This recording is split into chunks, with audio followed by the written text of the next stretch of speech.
अस्सलामु अलैकुम वरहमतुल्लाहि वबरकातुहू। एक नए व्लॉग में आप सबको खुशामदीद कहते हैं। आज हम आए हैं वाघा बॉर्डर पर परेड देखने के लिए। उम्मीद करते हैं आप सब भी खैरियत से होंगे। गाइस आज 14 अगस्त तो नहीं है, लेकिन 15 अगस्त ज़रूर है। इस टाइम बहुत रश है, बहुत ही रश है। हर तरफ आवाम का जम गफीर देखने को मिल रहा है।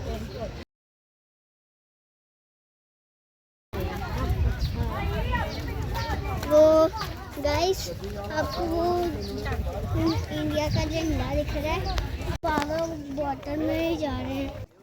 दोस्तों यहाँ पे अमृतसर 28 किलोमीटर, दिल्ली 454 किलोमीटर और ढाका 2164 किलोमीटर दूरी पर वाक़ है। गाइस ये जो सफ़ेद झंडा नज़र आ रहा है ये असल बाउंड्री लाइन है, इससे आगे इंडिया है। गाइस ये जो सामने जंगला नज़र आ रहा है ये असल बाउंड्री लाइन है, इससे आगे इंडिया है। वो आगे जो बाउंड्री लाइन नज़र आ रही है ये इंडिया के अपनी है, ये अपनी हदूद में उन्होंने लगाई हुई है। गाइस अब हम पहुंच चुके हैं स्टेडियम के अंदर। यहाँ परेड शुरू होती है। पाकिस्तान की तरफ से कुरान पाक की तलावत और हमद बारिसाना के नाम से शुरुआत की जाती है, जबकि इंडिया की तरफ से राम और काली माता के नाम की संगीत से शुरुआत की जाती है। दोस्तों सामने इंडिया है और वो अपना जश्न-ए-आज़ादी मना रहे हैं। तो अभी जब हम इस स्टेडियम में दाखिल हुए हैं तो कुरान पाक की तिलावत लगी हुई थी और दिल को सुकून मिल गया सुनकर।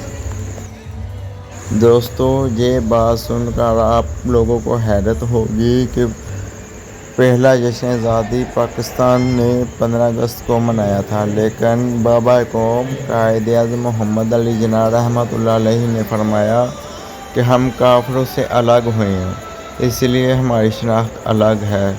हम अपना जश्न-ए-आज़ादी 14 अगस्त को ही मनाया करेंगे। तभी से 14 अगस्त जश्न-ए-आज़ादी 14 अगस्त को ही मनाई जाती है। दोस्तों सब तो पहले साड़ी तरफ ही सामने उन्होंने तरफ मुँह करके LCD लाई गई थी, लेकिन उन्होंने भी कीड़ा उठा, कीड़ा नहीं बल्कि एनाकोंडा सीधा उठ गया।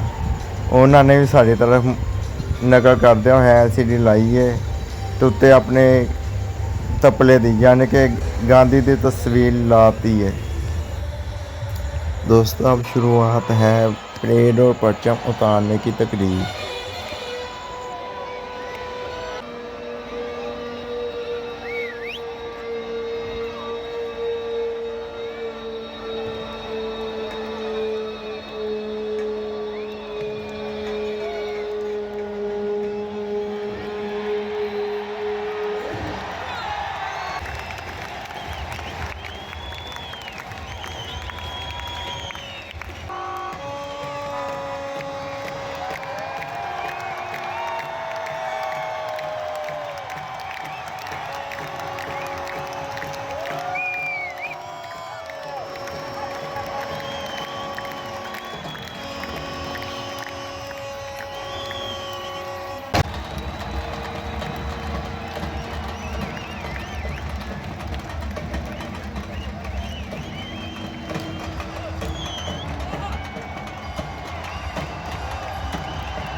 दोस्तों अब परेड का टाइम ख़त्म हो चुका है। अब हमें दीजिएगा इजाज़त। वीडियो अगर अच्छी लगे तो शेयर और लाइक ज़रूर कीजिएगा। चैनल को सब्सक्राइब ज़रूर कीजिएगा ताकि हमारी आने वाली तमाम वीडियोस आपको बर वक्त मिल सकें। अल्लाह हाफिज़। Bye bye.